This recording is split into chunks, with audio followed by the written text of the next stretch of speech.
Bé, doncs, bona tarda i benvinguts aquí al Centre Cívic.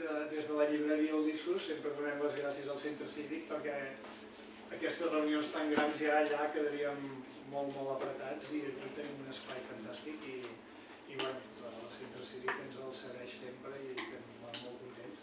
I també molt contents doncs, avui de rebre en Francesc Casagallà. Francesc Castellà és d'Anglès, del Centre de Famílies de Santa Coloma, jo també, i ens coneixem una mica, de Can Patirats. I, bueno, en Francesc, doncs, avui ve presentar el seu llibre, By the World. Fa 20 anys doncs, va començar un viatge que ha durat tota la vida. És un tòpic dir que un viatge transforma, però en aquest cas realment és un viatge que va començar això molt jove, amb 23 anys. Va fer una volta al món, que va estar-hi tot un any, i realment doncs, el que tracta aquest llibre és el viatge, però és un viatge que és un viatge exterior, però també és un viatge de transformació, no? Tot el que ens passa durant un viatge.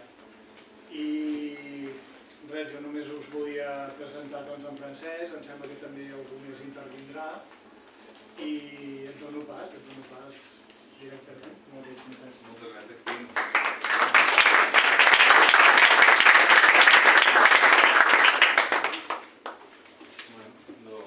Benvinguts, gràcies per estar aquí, moltes cares conegudes, familiars, i com deia en Quim, és un llibre que s'ha anat coent a poc, no? Vull dir, portava 20 anys des que vaig fer el viatge i que tenia ganes de fer alguna cosa amb els escrits que anava fent, anava enviant fent aquest viatge de volta al món i bueno, no trobava mai el moment, sempre era que l'aterrissada va ser aterrissada, l'aterrada va ser dura, vull dir, en aquell moment, i no era el moment, després va sortir feines i havia estat viatjant molt, era el moment de treballar, em vaig entrar a treballar i bueno, de la vida, no? I anàvem passant el temps i tenia aquest somni de dir, no, és que vull fer el llibre de viatge. D'alguna manera tancar una etapa de 43 anys ara, no? I bueno, finalment, doncs, al cap d'un temps ha arribat el moment i ara fa 20 anys aquest mes de juny que vaig marxar justament del 29 de juny, o sigui, ara estava aquí ja preparant les maletes i a punt... ara ho explicaré. I això, que estic molt content que estic satisfet del resultat i també que aquest llibre és autoedició i és el primer llibre que faig i no hauria estat possible sense un seguit de persones que d'alguna manera han anat apareixent i han anat oferint-se i ha estat possible gràcies a fer-ho, també gràcies a ells. I un és el meu tio, que havia fet molt de corrector, ja corregia els exàmens, corregia els treballs de petit i ell es dedica a això, l'àmbit pedagògic, i va dir, jo t'ho reviso. En Carles Oller, la Carmen Artal, que és la tia-àvia del Lluc, que és el meu fill que corre per aquí també, de darrere, i que també va fer com una revisió editorial, en Xevi Bras, que era un antic soci de l'agència de publicitat que vam muntar i es va oferir també a dir, jo t'ajudo a dissenyar-ho i ho muntem. I tots una mica per amor, vull dir, autoedició i amb recursos molt limitats. I també hi ha qui ha participat escrivint, no soc jo escrivint, no soc l'únic que escriu. Hi ha en primer lloc Quim Sitges, que és un gran amic de la infància i ell ha fet el pròleg, que el teniu, el podeu llegir, i després a Rupià va fer un concert, perquè també és músic, estones, i va fer un petit concert de la presentació que vam fer fa 15 dies a Rupià, avui no ha pogut venir, s'ha excusat. I també hi ha l'Irene Ailon, que tenim aquí en primera fila, Irene, que va ser companyera dels preparatius de viatge i de viatge, no? Gairebé va ser, sortirà a dir unes paraules, perquè té un escrit en el llibre d'aquella etapa preparatòria i dels inicis. I després també hi ha Josep Casadellà i l'Àngel Oller, que són els meus pares, que també li vaig demanar, dic, mira, estic fent el llibre, què us semblaria si feu un escrit dient que és per un pare o per una mare que el teu fill vingui un dia de 20 acabat la universitat i et digui, papa, mama, vull fer la volta al món. Dic, si voleu fer un escrit i agrair que el fessin també i després també a la Marta Donzel, la meva parella, que està per per allà que també ha fet com l'última etapa més actual, perquè és els que més em coneix i avui també ens ha ajudat una mica de tertúlia.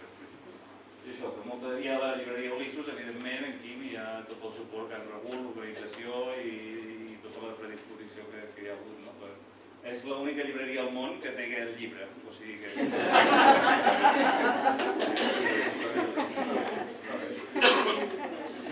Això podem posar, si no després hi ha més agraïments, però ara no entraré... Sobretot un especial a l'àvia Maria, que de Santa Coloma, que estic amb meus cosins, que just abans de fa 3 mesos abans de morir vaig anar allà i em va dir què el llibre? Ja el tinc, ja el puc llegir? I dic no, i dic quasi tinc l'esborrany. I dic bueno, quan el tinguis ja el llegiré. I no va arribar-hi i després el dedico especialment a l'àvia Maria que ho sí. I també persones que van rebre aquests escrits, no sé si hi ha algú per aquí que rebés algun escrit quan estava viatjant, per aquí sí, clar, algun ja que anaven rebent aquests escrits. Per allà també. Per allà també, sí, mira, també, per allà al final també. I sí, també el llibre agraïm un periodista de Girona que em va dir, diu Francesc, que ell rebia els escrits, jo treballava al Punt Diari i feia pràctiques abans de marxar i em van dir, ell seguia els escrits i diu Francesc, si no escrius aquest llibre et tallaré els ous, perquè tot el que expliques i tot el que dius, doncs, sisplau, has de fer-ho. I dic, bueno, mira, no puc dir que m'ha costat un ou fer el llibre, no. Molts agraïments a tots ells. I el llibre, de com anem a entrar una mica en matèria. Hi ha 3 grans parts. Hi ha 20 anys abans del viatge, o sigui, anglès, on neixo, primer Santa Coloma, anglès, els primers viatges, l'institut, la universitat i una mica en francès d'abans del viatge. I després hi ha la volta al món en si, que són 3 parts, que són 3 anys. Els preparatius, que aquí hi ha en Diego que té conegut que vol fer la volta al món, i diu, jo m'informaré avui a veure com va. Doncs els preparatius, aquí vaig estar un any que vam anar amb l'Irene, vam anar a Escòcia, a Edimburg, a estalviar, a treballar per estalviar, a aprendre l'anglès i a preparar tots els bitllets, vacunes, permisos, visats, tota la burocràcia i totes les coses que necessiten per fer un viatge així. I va ser un any, després va venir l'any del viatge en si, que va ser un any exacte, després sortir de Londres i vaig tornar a Londres, aquí ara, després veurem l'itinerari així en un moment, i després l'arribada, que jo dic que mínim va ser un any també, o sigui, va ser un any de preparar-ho, un any del viatge i l'arribada no és fàcil. Suposo, ara amb la distància, si tens un propòsit al tornar, has demanat una excedència o dues tornes per fer alguna cosa, tens alguna que et lligui, doncs entenc que pots tornar i tens alguna cosa on t'agafar-me. Jo evidentment tenia la família i els amics, però no tenia en aquest moment cap cosa de dir sí, torno per això. I això com a recomanació, està bé tenir alguna cosa després si vols tornar, perquè un cop comences a viatjar, doncs si la teva vida és el viatge, a mi em va costar després d'aterrissar. Vaig veure en Situ Pons l'altre dia, el fill d'en Situ Pons, que també li sembla que si mai vol aterrissar també li costarà una mica, perquè és això que és difícil, vull dir, a mi em va costar. I va ser un any l'arribada aquí. I després hi ha la tercera part, que són els 20 anys després, que és fins a dia d'avui, o sigui, a dia d'avui no, a dia de desembre de l'any passat, que vaig dir fins aquí no, ficaré un punt i final, i també m'he donat compte que han passat volant aquests 20 anys, vull dir que són poder parar, no vaig agafar un permís sense sou l'any passat per anar a acabar d'escriure que no hi havia maneres i poder mirar enrere i dir uau, aquests 20 anys últims han passat molt, molt, molt ràpid. Després, també va ser un exercici interessant que em va ajudar a poder fer una mica de tancar també etapes. I això, els 20 anys després. En total són 20 anys abans, 20 escrits durant la volta al món i 20 anys després. Són 20 diapositius les que veurem avui i 20 euros que val el llibre que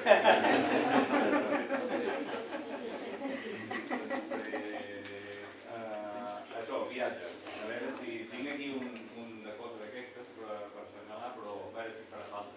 Bàsicament vam sortir de Catalunya, vam anar cap a l'any a Edimburg Escòcia. Després d'aquest any es van separar els camins, no? La Irene es va quedar allà perquè estava bé a Edimburg i va decidir quedar-se, i ja ho explicaràs tu millor, si vols, i jo vaig decidir marxar a dir què faig, doncs ara ja gairebé el teníem tot a punt i dir què faig, i vaig dir, bueno, jo em llenço de caps i vaig tornar aquí a anglès, vaig deixar les maletes i 4 coses que havia fet durant l'any i vaig llançar el primer vol, que eren 7 vols internacionals, valia uns 1.700 euros el bitllet fa 20 anys, i el primer vol era de Londres a Mèxic.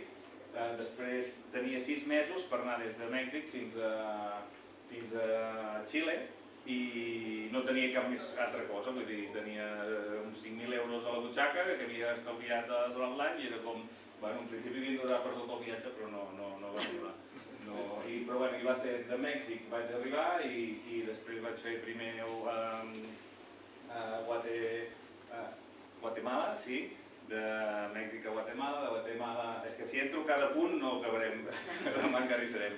De Guatemala a Honduras em va agradar treure el carnet de submarinisme a Utila, no tenia previst ni res, però anaves coneixent viatgers i anaves coneixent viatgeres i deien, bueno, doncs, escolta, jo vinc d'allà que és molt xulo, t'ho recomano, doncs cap allà. I vaig acabar a l'illa d'Utila, que hi ha la segona barrera coral més gran del món. Després d'Honduras vaig passar a Nicaragua, a Costa Rica, Panamà, i de Panamà a Colòmbia. El pas de Panamà a Colòmbia, que és aquest d'aquí, que això és tota Amèrica del Nord, és el continent més gran dels 5 continents, i hi ha un petit tros aquí que és com un embut, hi ha la Panamericana que arriba, que és la carretera més gran del món, més llarga, que arriba des de dalt fins a baix, i hi ha un tall aquí que que no ho coneixia, que són 80 quilòmetres d'ample i per 130 quilòmetres de llarg. Vull dir que és com 130 quilòmetres de Figueres a Barcelona i d'ample de Vic a Platja d'Aro, per entendre'ns. I aquest tall de selva, la carretera que passa a la Panamericana, queda tallada i no hi ha connexió. Després va ser com volíem travessar i no hi havia tampoc ni serveis turístics ni transports allò planificats ni res. Aquí sí que va ser un dels punts que em vaig sentir més viatjant perquè era com, i ara com ho fem? S'acaba la carretera en un poblet i diu, ja no hi ha més carretera. I després, bueno, va ser un viatge també poder-ho representar amb un argentí, en Nacho i un del País Basc, en Pati, i entre els tres doncs anàvem intentant, doncs, bueno, el llibre ho explico, que quan s'acabava agafàvem uns comerciants indis. És que passen per aquí a vegades uns comerciants indis, doncs vam esperar a veure si anar amb ells, i va ser una setmaneta poder travessar aquests 130 quilòmetres i vam anar intentant i tornant, i quan ens encallàvem que ja no, tiràvem enrere i tornàvem a provar d'una altra manera, i era interessant.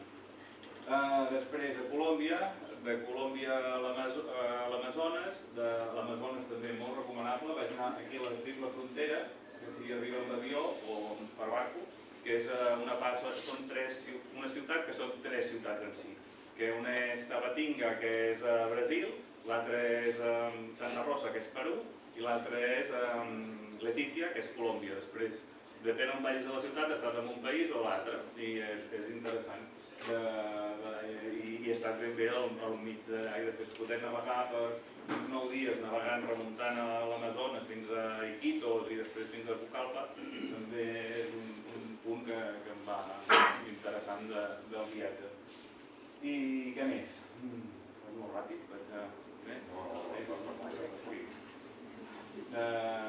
després de l'Amazones vaig arribar a Perú, per l'Amazones, i de Perú va ser a Bolívia. Sembla que sigui la primera vegada que explico el viatge, que això també estava després de 20 anys, de l'Amazones, de Perú a Bolívia. Bolívia ja havia vist moltes coses, moltes experiències, i era com, bueno, ja vinc a veure, i vaig descobrir el Salar, bueno, descobrir no, però vaig veure el Salar de Uyuni, que és el salar més gran del món i és molt xulo. És un salar que agafa en una part amb el desert d'Atacama, de Xile, i després després una setmaneta per allà molt interessant, els llacs de colors que hi ha, els geysers, és la natura. Ja venia d'haver vist el Machu Picchu i l'Amazones i tot, i que ara ja vinc i no, em va sorprendre moltíssim a Bolívia, molt xulo. De Bolívia, aquesta ruta pel desert i d'Atacama i cap a Argentina, i d'Argentina a Xile, que hi ha corregents perquè ja era l'hora d'agafar l'avió per anar cap a Nova Zelanda. Després vaig arribar a Nova Zelanda, que ja no tenia diners, ja havia acabat bé per aquí, sí. Ja havia acabat l'avió, ja havia acabat, s'havien acabat els diners, després no tenia previst, però vaig estar 4 mesos allà, doncs, treballant, collint pomes, kiwis, el que fes falta per poder autofinançar-me la següent part del viatge per Àsia, que era Austràlia, de Sydney a Brisbane. També allà veia que els diners se m'acabaven més ràpid i sabia que a Indonèsia, doncs, una setmana a Austràlia era un mes a Indonèsia, i això va ser interessant també de dir que has d'optimitzar una mica recursos, no? Si tens poc, doncs millor un mes a Indonèsia, per mi, que una setmana a Austràlia. Després vaig passar ràpid a Austràlia, vaig anar cap a Singapur, de Singapur a Indonèsia, d'Indonèsia, que va ser també molt especial. Jo, per mi, els dos que em quedaria seria Indonèsia, potser Colòmbia, i més dels millors. D'Indonèsia a Tailàndia, i de Tailàndia vaig entrar un moment a Myanmar, però ja estava vaig treure el visat i tot, i ja estava una mica cansat ja de viatjar en aquell moment i tampoc tenia molts recursos, i va ser com, bueno, vaig tornar a Tailàndia, i de Tailàndia ja vaig agafar el vol de tornada cap aquí. I això va ser així de grans trets l'itinerari. Algunes fotos, ja vaig acabant, agafem les fotos i després fotos. L'Irene, i jo, érem bastant nens, no? Vull dir, 23 anyets i molt innocents. Vull dir, de fet vam arribar a Edimburg amb una sabata i una espardenya, vull dir, de dir... Podria tancar una mica el llum. Doncs era allò, vam arribar, volem treballar, volem trobar feina, però no teníem res, ni teníem, vam dir, ni casa ni feina, i al final va anar sortint tot, vull dir, potser ara massa, o bueno, no sé. Doncs vam arribar aquí i vam sortir, no? Va ser... Sí, era l'arribada. Sí? Acaba així francès, que vols dir? No esteu pocs, tampoc. Després, aquesta, diuen que t'has de despullar per fer un llibre, doncs dic que aprofito i ja... I estava molt blanquet perquè venia d'un any a Escòcia que no havíem vist massa el sol i venir just... Em sembla que aquesta foto és el 18 de juny feta de fa 20 anys. I era, just dir hola, adeu, deixar les coses i ja marxar. I aquest és l'adeu amb la família, que també han anat creixent ara, ja han passat 20 anys, podríem fer la foto actual. I sí, moments això en parlarà el meu pare després, un moment. I això és que he comentat, a Utila, a Honduras, que és un lloc típic per treure's el carnet de submarinisme. Aquesta és la Clàudia, que en parlo al llibre, també hi ha una història, diuen que per viatjar és enamorar-se i desenamorar-se constantment, perquè arribes a un lloc, t'enamores, però saps que has de marxar al cap de poc, després això és un continu, sobretot si viatges sol. I amb ella, però va haver-hi alguna cosa més especial i quan va escrivint i al tornar del viatge vaig arribar, veia que no acabava de sentir molta pressió i també tenia ganes de veure-la i vaig anar a treballar a la Vall de Núria i d'allà vaig marxar cap a Colòmbia a buscar-la amb l'intenció de portar-la. En aquest cas això no va ser possible perquè en aquell moment estava molt malament el tema de portar persones cap aquí, ella estava casada amb un americà, vull dir, tota una història que és difícil, que en aquest cas el somni no va poder ser realitat. Ara també veig que simbolitzava molt per mi el que era el viatge, el seguir viatjant, era com estar amb ella, era com seguir viatjant i també ha ajudat a pair una mica aquests anys.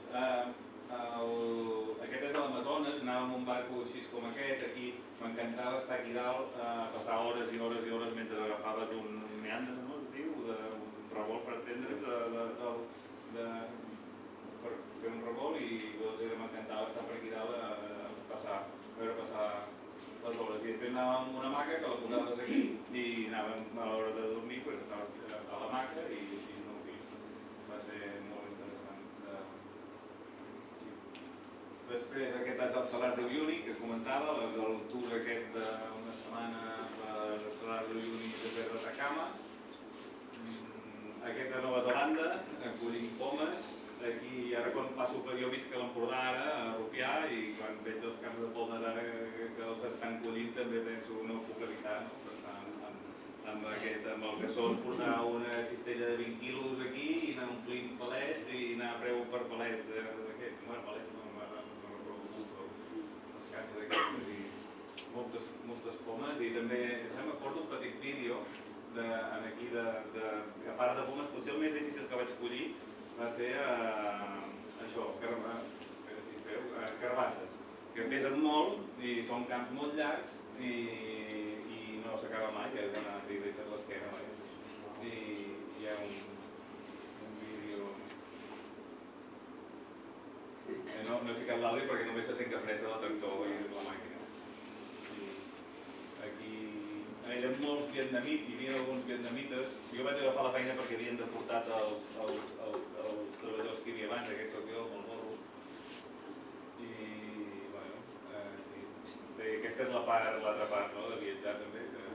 I aquí treballava també legalment perquè no em donava temps a poder fer els visats i tot, i després era, bueno, com podia.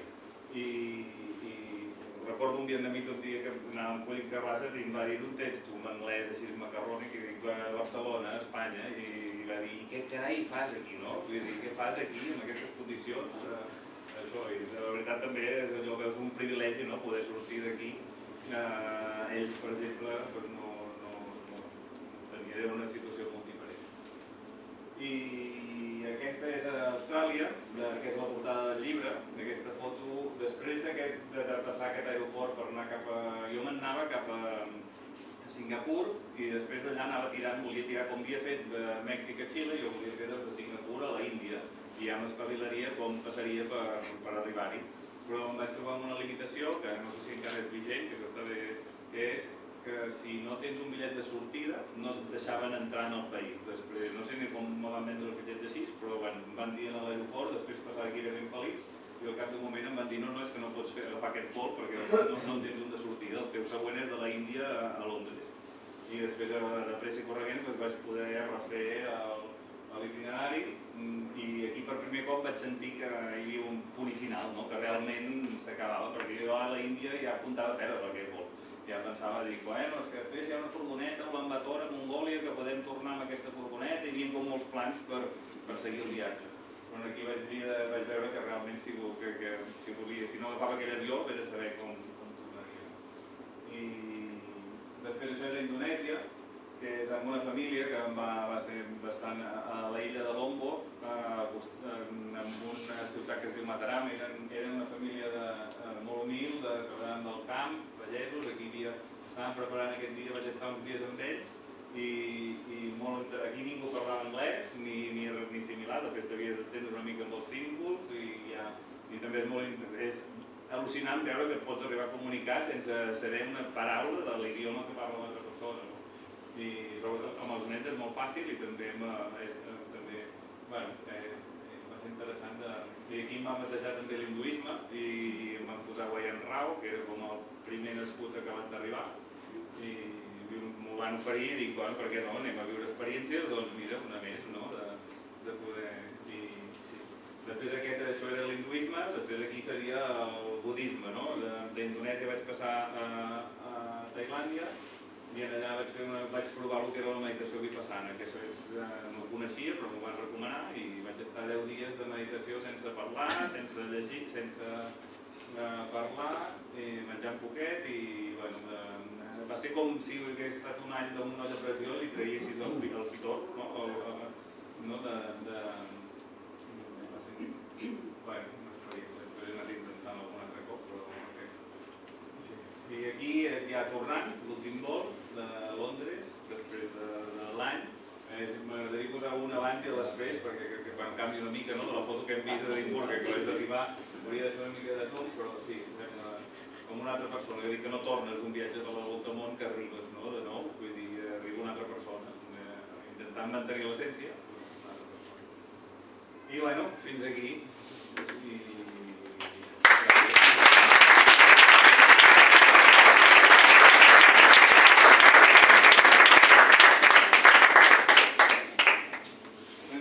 Ara li donaré el torn a Josep Casallà, els meus pares, si vol dir unes paraules de què és un pare per un pare. Bueno, bona tarda a tots. Fa 20 anys, amb la carrera acabada, en Francesc es va carregar la motxilla a l'esquena i va marxar a fer la volta al món. No era una fugida ni una aventura improvisada, era una decisió molt pensada, un objectiu clar que s'havia anat cuinant a foc lent i que nosaltres vam veure néixer i créixer.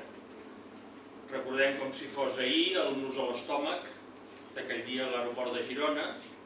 Sabíem que marxava, però també sabíem que ho havia de fer, de marxar.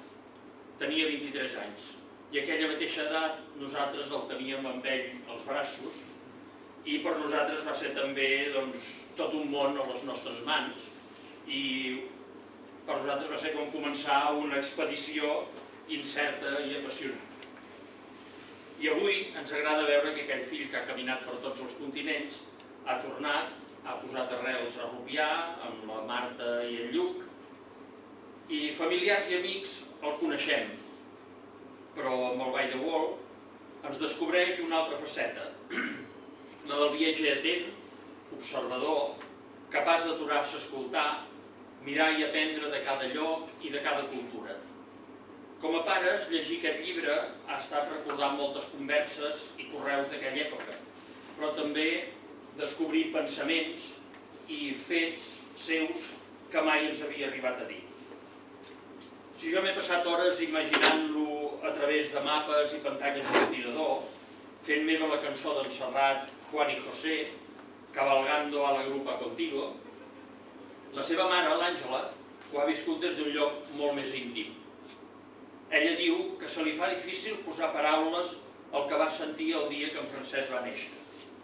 Però va quedar clar, des d'aquell primer instant, que aquell fill era una meravella. Em vaig enamorar de tu des del primer instant, diu, i encara em dura.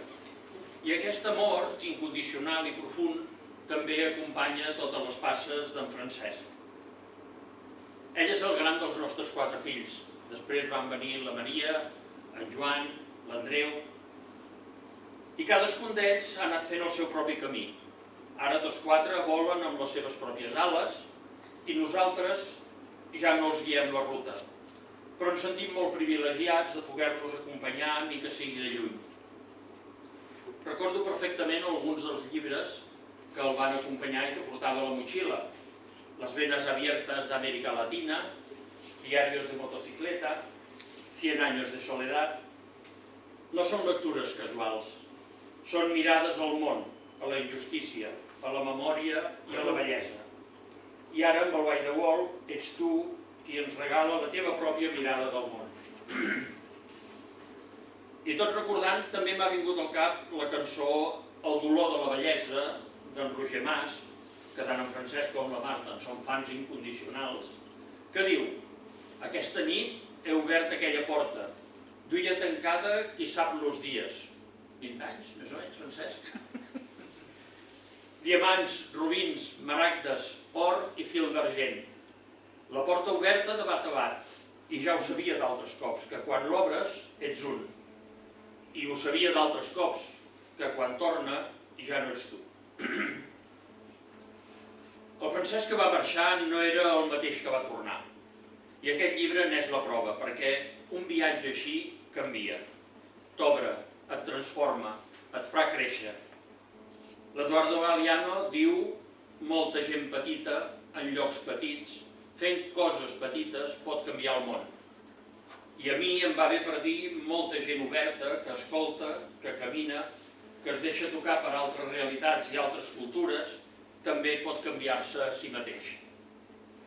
By the Wall no és només un recull de llocs, que també ho és, sinó una manera de mirar, una manera de ser al món i una manera d'aprendre. Gràcies a tots per ser avui aquí i per voler compartir aquest viatge que d'alguna manera ens enriqueix a tots. Gràcies.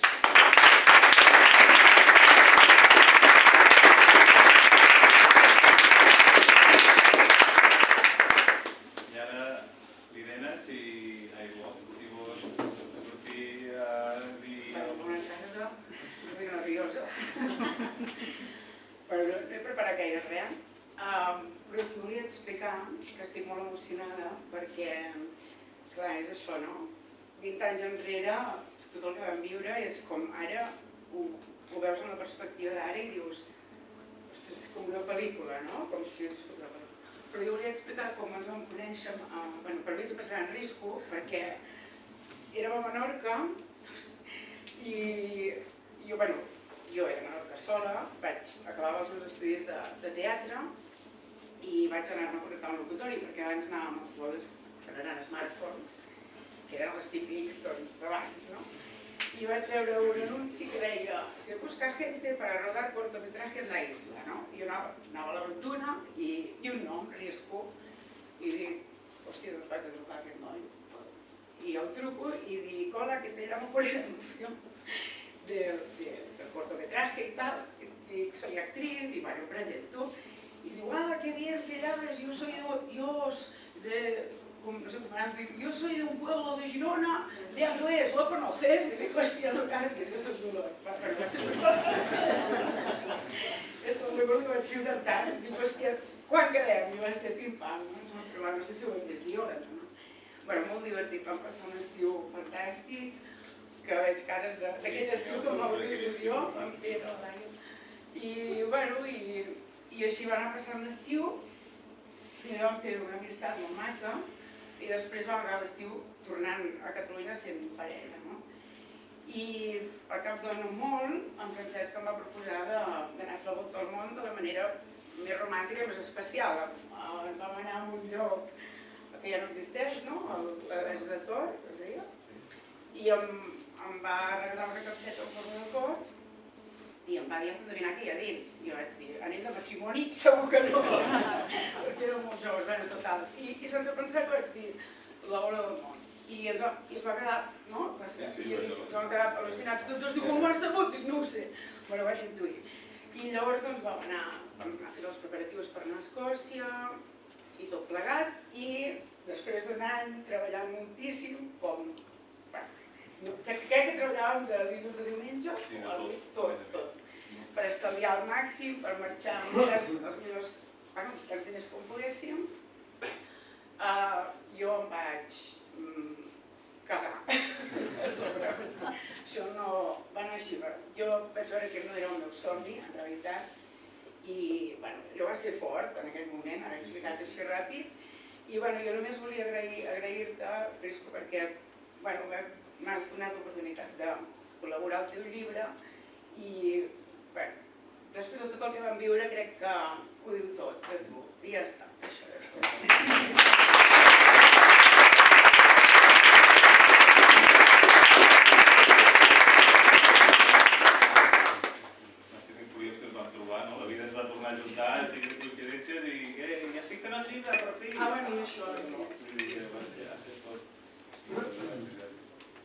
I bueno, anem per la recta final i amb la Marta hem indicat que intentaríem fer unes preguntes així de... Explica't, Marta. Bé, doncs l'objectiu de la recta final de la presentació és...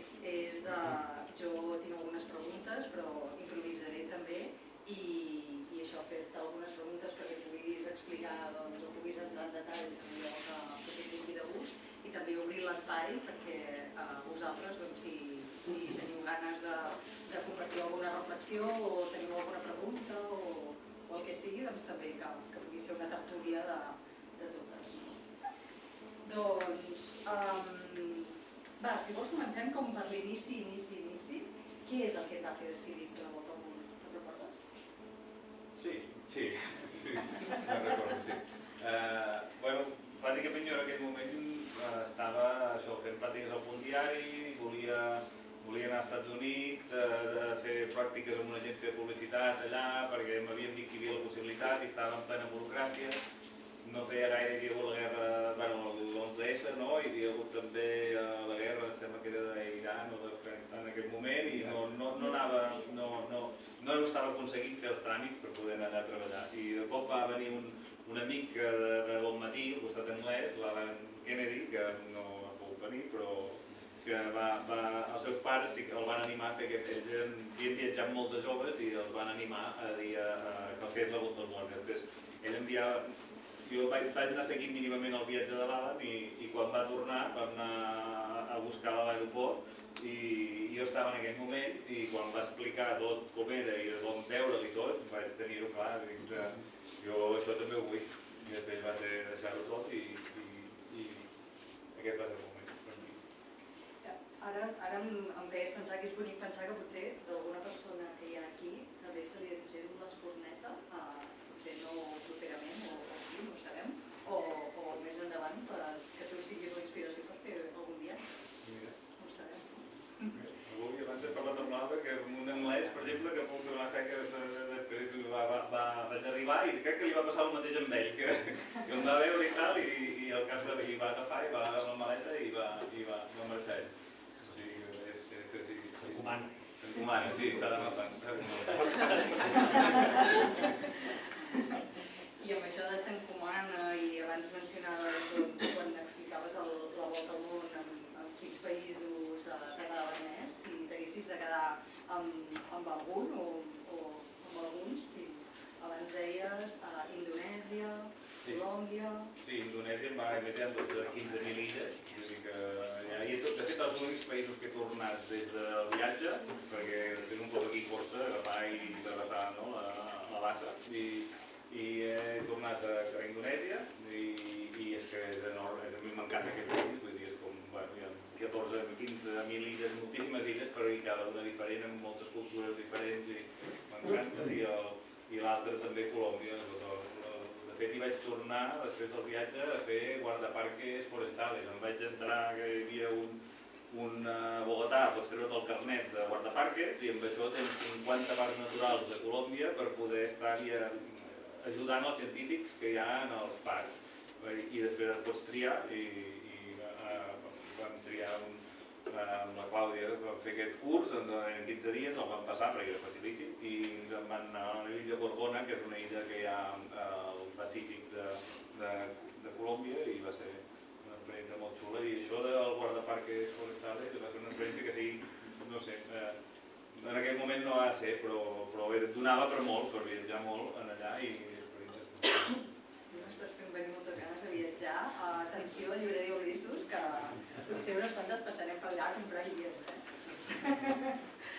I de tot el viatge, de tot el munt d'experiències que vas viure, hi ha alguna cosa que ara diguis, doncs allò em va agradar moltíssim, o què és del que més et va agradar? Sí que és molt difícil, perquè estem parlant d'un any o 2 anys sumant la part de dibuix, però no sé, hi ha alguna cosa que destacaries? Moltes. No ens hem preparat, això. Sí, és una mica improvisat, Però mira, ara em ve al cap una que me va dir, per exemple, en Ferran, que portava un bar a les mines d'Osó en aquell temps, abans de marxar, i no sé com ho vas poder... Vas dir, em fas molta enveja perquè hi haurà un moment del viatge que només veuràs miratge enrere, veuràs miratge endavant i estaràs allà viu, com passant cada dia reinventant-te, no? La sensació aquesta d'estar viu i allà mateix, en aquell moment, i no haver-hi res més. I això ho vaig pensar molt en tu, perquè les sensacions que pots viure quan fa mesos que viatges, que estàs, que no tens... Vull dir que el viatge és la teva vida, és la sensació de felicitat, de llibertat, de soledat, d'estar tu sol i conèixer més a tu, la soledat i que sigui una amiga i, bueno, tot les sensacions. I ara estaves començant a anomenar la soledat, que a vegades és ben viscuda i a vegades no. Llavors estaves parlant de totes les coses boniques que vas viure al viatge, però entenc que també n'hi devia haver que no eren tan agradables, no? Hi ha alguna cosa que no et va agradar gens o experiències desagradables? Segur que n'hi ha, El que passa que ara estàs molt optimista. Amb 20 anys de perspectiva tot va ser fantàstic i meravellós. Vull dir, no va haver-hi m'ha passat alguna cosa que molt greu, no, res. Ara, tens moments de por i moments que se t'encén la llumeta aquesta de perill i sortir corrent, sí, n'hi van bé.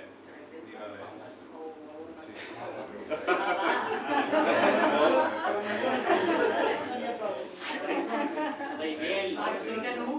Sí, a l'Amazones, que allà no podia córrer gaire perquè vam quedar encallats en un parc al mig de la sorra del riu i hi havia pirates a aquella zona i tal, i allà vaig passar una mica de por fins que va ploure i vam poder seguir el viatge.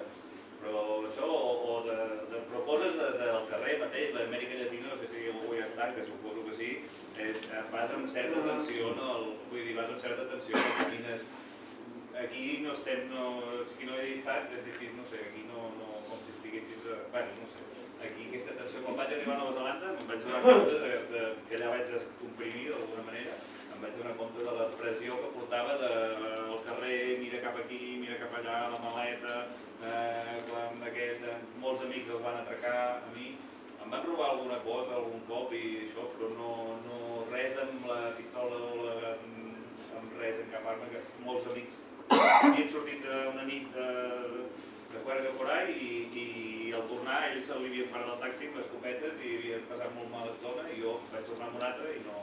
Quan agafaves un taxi a Colòmbia sempre miraves que algú mirés i t'aportés la matrícula perquè si passava alguna cosa sabia que per dir-li una senyal al taxista sabem que aquell cotxe que en ell l'has agafat tu, no? I coses que no paren els semàfors, que t'ho diuen, no, allà no paren els semàfors en vermell. Doncs no paren els semàfors en vermell a la nit, i és perquè fa 20 anys, ara deu haver canviat potser, no sé, però sí. I la documentació, perdre-la? Sí, la documentació també, sort que tenia assistència aquí al RAC i anglès, que sí, vaig perdre per allà al Pilar, també vaig perdre, i les targetes. A Nova Zelanda vaig perdre el passaport quan no necessitava més. I ara que dèieu això, com us comunicàveu, Josep, Francesc, Àngela? Sí, no hi havia mòbils, no vull dir, n'hi havia, però no correus i per trucades aquestes internacionals de cibercafès, que ara això ja s'ha perdut una mica. Sí, correus, cibercafès... Hi dies la senyal dels 4 dies. Això tenia un pacte. Sí, teníem un pacte de dir si 29... 4 dies. 4 dies, si en 4 dies no havia dit res, trucaven a l'ambaixada del país on havia estat per última vegada. Això no ho recordo tant bé. Jo sí que ho quan era a l'Amazones, quan era al mig de l'Amazones, me l'imagino a dintre del mig de l'Amazones, però que feia 4 dies, i ens va trucar el 5è dia dient, soc viu, i estava trucant des de, diu, soc aquí al mig de la selva, hi ha un poste molt alt, hi ha una placa solar i un telèfon a sota. És l'única manera d'això. Però ja era el dia que anàvem a trucar a l'ambaixada dient està per Letícia, per allà, i l'hem perdut. I sabem que veníeu, vull dir que la família és de Santa Coloma i que allà els dies al supermercat i a la granja us alimentàveu molt bé. Què tal el menjar sortint de Santa Coloma i d'Anglès? Els diferents llocs del món. Bé, menjar bé. Amb 23 anys la panxa, vull dir, ara seria una altra cosa, potser amb 23 anys la panxa ho aguanta tot, vull dir, sí que a Mèxic ja només d'arribar alguna cosa d'aquestes de neteja de panxa i a partir per un suc de fruita, no? Que és el típic, que no vigiles gaire, veus un suc i catacràs. Però a part d'això, menjar molt interessant. Menjar coses rares, cocodrilo... Sí, clar, l'Amazones, per exemple, que tortuga, agafaven la tortuga i li treien la closca i feien sopa de tortuga o uns cucs, però jo no vaig provar aquest, però hi havia unes cassoles allà amb uns cucs que no, i no sé, el saltamontes, saltamartins, a Mèxic en diuen chapulines, això sí que vaig provar, o coses així, sí, ens anava molt escarbats i aquestes coses, no he de tant d'experimentar tant en aquest sentit. Però intentava sí provar alguna cosa d'allà, no anar... Sí.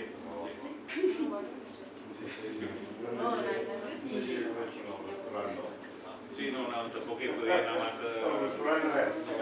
Era molt de trobada, vas trobar molta gent que t'acollia? Sí, mira, de fet anàvem a l'Hospitality Club, que estava sortint en aquell temps un portal d'internet que era gratuïtament gent que decidia acollir altres viatgers del món a casa seva. I doncs em vaig entrar abans de marxar i anava escrivint i vaig quedar-me a dormir amb un piló de gent a Latinoamèrica, a casa del Mago Lorgia, que és com el màgic més famós d'allà, que amb la seva filla em va contactar, que també estava al portal aquest. Avui m'ha escrit abans de venir aquí una noia que es deia Rocío, que em va estar a Costa Rica, vaig estar amb ella, em va portar a veure uns terrenys que venien, que tenien parcel·les al mig de la selva, em va portar en cotxe, em van cuidar superbé. Amb l'Hospitality Club va desaparèixer aquesta plataforma, estava molt bé, i amb això vaig conèixer també els Jóvenes Cooperantes, que no sabia que existien, i és espanyols que estan pel món i cooperant, i amb sous d'aquí, visquent en països on no, i és també, vaig estar també amb alguns d'ells, i sí, això de l'Hospitality Club em va ajudar moltíssim, amb 23 anys, a arribar a una ciutat com Bogotà i dir què faig. I ara que parlaves d'això... Vull dir que aquesta plataforma la vas trobar així uns dies abans, si no l'haguessis trobat, quina era la teva idea? Perquè quan llegis el llibre, que vas dient, sí, perquè conec aquí, no? I vas dient, no, dic, ostres, com ho feia, no? Per anar a un lloc i a trobar-se gent, i ara ho entenc. Sí, anava alternant també, em sembla que m'ho va dir l'Alan, perquè com estàvem a Edimburg, l'Alan estava estudiant a Sant Andrews, que és la universitat d'allà, i anàvem fent visites, nosaltres estàvem a Edimburg i anàvem fent visites tant, explica'm. I això, però anava alternant això, també anàvem backpackers, que són com hostals de joventut, de motxileros, no? I aquí connectaves ja amb un piló de gent i de seguida... També la Lonely Planet s'ha de dir que va ajudar molt, vull dir, certament se li ha de donar un mèrit. En aquell temps que no hi havia Google Maps i no hi havia poca cosa, vull dir, la Lonely Planet... Ara també, bueno, sí, diferent, La Lonely Planet a mi em va ajudar moltíssim, i de fet encara quan hem marxat al Marroc ens hem aportat a la Lonely Planet, vull dir, perquè també llegir i poder que t'expliqui la història, bueno, és xulo també. A la Lonely Planet podies trobar fàcil els llocs. Vés a casa d'aquest, que té unes habitacions, que tal i tal, per aquest preu, i ajudava molt. I ara que parlaves d'això, el llibre crec que has sortit, ho has sentit dir, què és per tu viatjar? Perquè és diferent viatger que turista, no? Vull dir, crec que ara sortíem a menjar, si t'integres més, menys, si vas a casa de la gent... Sí, això de viatjar, clar, com que ara em sento més turista que viatger, no, a vegades, i és com dir, m'encantaria poder arribar a un lloc i anar-nos a Bretanya, que hem estat ara, i dir, vale, doncs ara em vull sentir viatjar, i costa, bueno, jo crec que la diferència també entre viatjar i turisme és l'observació, el poder sentir-te que ets una part d'allà on ets, que és casa teva, que ets un mes, no?, allà, i que no és com una espècie de zoo o un observatori que tu estàs caminant i estàs mirant com un teatre, no?, d'alguna manera, i després és com sentir-te part d'allà on siguis, ja sigui aquí o on sigui. Això m'hi he donat algunes voltes, sí, ara. No sentir-te guiri. No sentir-te guiri, sí, però és difícil, avui en dia. No és fàcil, no. No és fàcil. Com gestiones els diners? Clar, no vas pas amb 5.000 euros a la butxaca. Ja, hi havia una cosa, no sé si existeixen, però hi havia una cosa que es deien traveler checks, que eren uns xecs de viatge, i amb això tenies un talonari i anaves apuntant tot el que anaves traient i anaves a vivir a llocs on abans que et deixaven fer canvis d'aquests xecs. I amb els pounds també anava molt bé viatjar amb pounds, no amb lliures esterlines, no viatjar amb euros. En aquell moment era 1,5 el canvi d'un lliure a un euro. I això es notava també a l'hora de canviar. I a part de tot això que estàs dient, si algú digués ara vull fer el viatge a la volta al món, li faries alguna recomanació? Avui m'ha demanat en Diego. No sé, clar, jo diria que no pensar-s'ho massa. Preparar-se sí, però no dir tinc això al cap i tinc ganes, doncs puc fer-ho i endavant. No pensar-s'ho massa. Sí, no em preocupa. I ara, sense pensar-t'ho massa, ara què? Ara has escrit el llibre? Tens algun projecte de futur, algun viatge?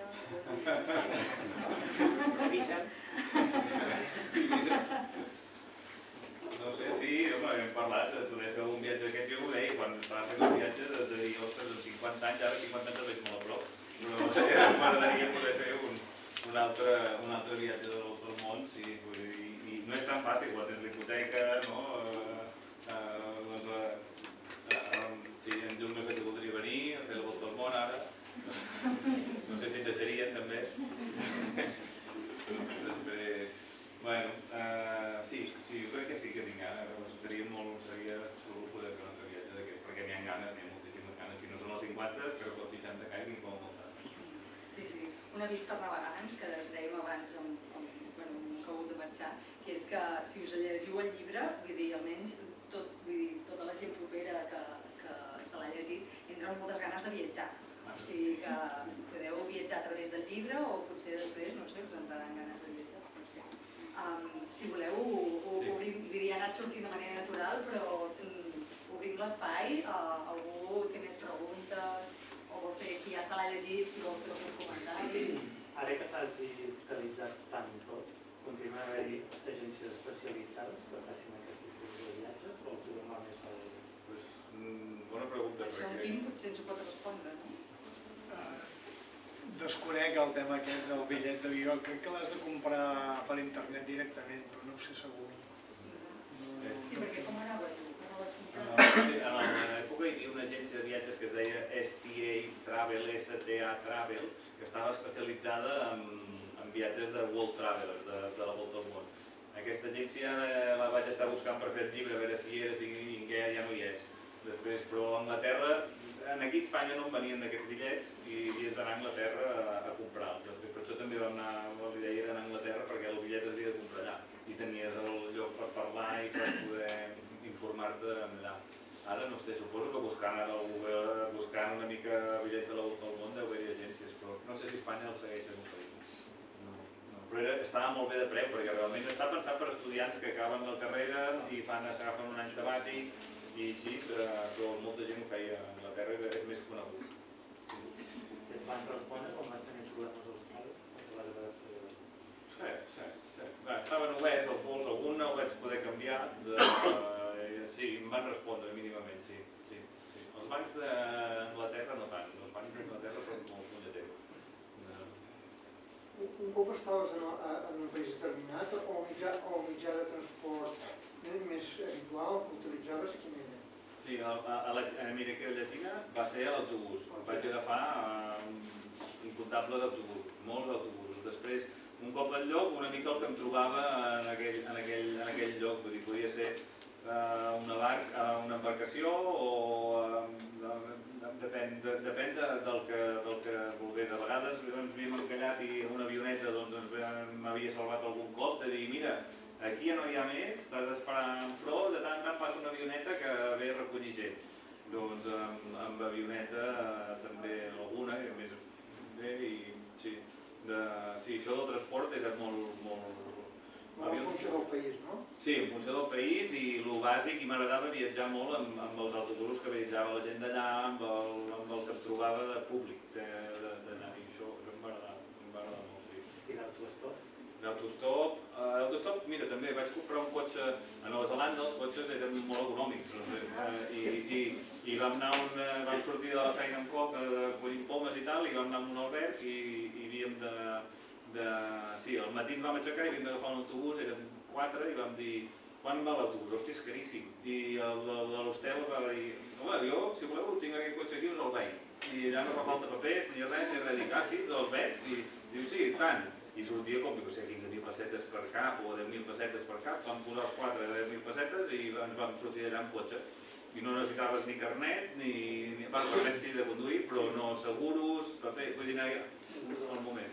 I després aquest explicava això perquè després estàvem a la punta sud de Nova Zelanda amb les foques marines i anàvem a veure els pingüins i vam volcar el cotxe, vam fer unes quantes voltes de campana, una o dos, i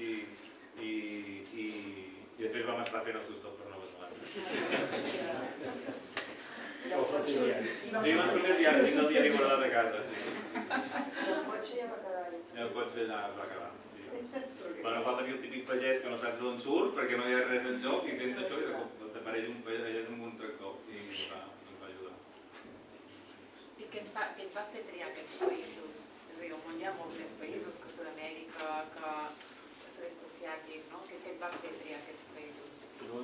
Guillem. Sí, de fet, és bo perquè l'itinerari que vèiem a l'inici, està escrit al llibre, el primer By the Wall, diguéssim, el primer escrit està escrit allà de l'itinerari que volíem fer. I si mires aquest, amb l'itinerari que s'acaba sent, no té res a veure, no res. Vull dir que era una mica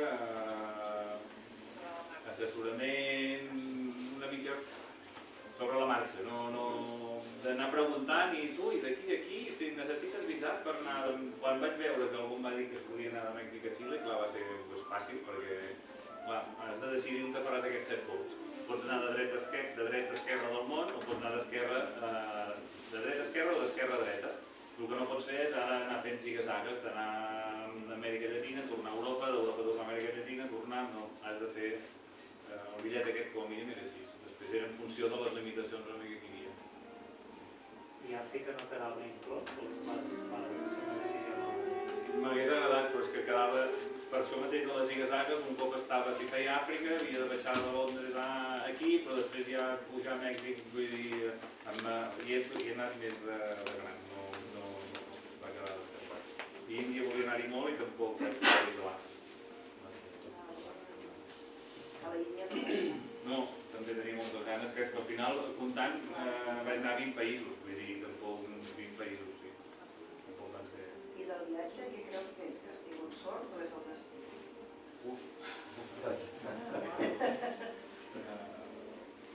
Parlant de budisme, no? Sí. Una mica, jo crec que bona sort i no sé si el destí o el... no sé... Suposo que quan vas que les coses flueixen, de fet em vas pensar, em vaig conèixer un noi, en Matías, a Colòmbia, que ell havia vingut en bicicleta des d'Argentina, a un Montrós, havia travessat el desert aquest d'Atacama, i li vaig dir, tu com vius? I diu, no, jo es proveerà, jo vaig fer, faig malabars, vaig i em surt les coses, i no m'ho crec. I em vaig quedar una setmana amb ell per dir, puc veure això, puc venir amb tu, i realment ell viatjava sense, vull dir, fluïa, no? Vull dir, quan estàs obert i tot va i vas de bona fe, tot és com que tot es va encaixant. Però això sembla que molts països de Sud-amèrica, d'Àsia, no tenen aquesta manera d'Àfrica, avui és avui, és tot aquí a Europa. Sí, el ric per fora o per dins, no? Francesc, moltes gràcies, perquè he trobat el que buscava, que és el teu entusiasme. I això, clar, jo després de 2 ictus, clar, he viatjat i he conegut Latinoamèrica molt, coincideixo amb Colòmbia i la Isla Gorgona, Indonesia, però jo diria que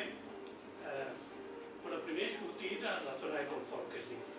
Això de fluir és una funció del cervell, no és geogràfic, és una pulsió que tenim interna que ens hem d'atrevir. Clar, jo estic jubilat i estic molt agraït del segon ictus, ho vaig disfrutar més que el primer perquè no vaig perdre la consciència i res, dir-te que no duràs res fora que no portis dintre. I escoltant el teu pare, ho he entès. És a dir que gràcies per el teu entusiasme. I jo li diria per al teu amic que està una mica desconnectat per l'ictus, que no li deixi. I marxo perquè haig de recuperar la bicicleta.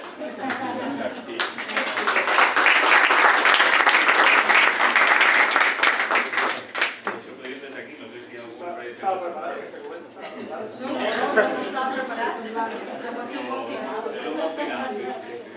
Gràcies. Si algú vol dir alguna cosa més, si no, ho deixem aquí. Gràcies a tothom per venir.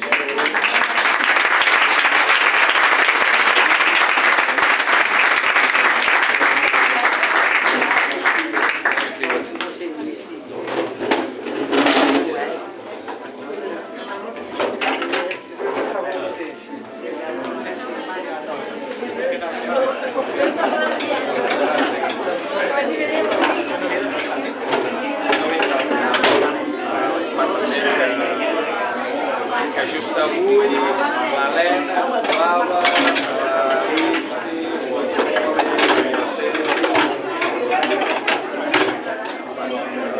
Com estàs?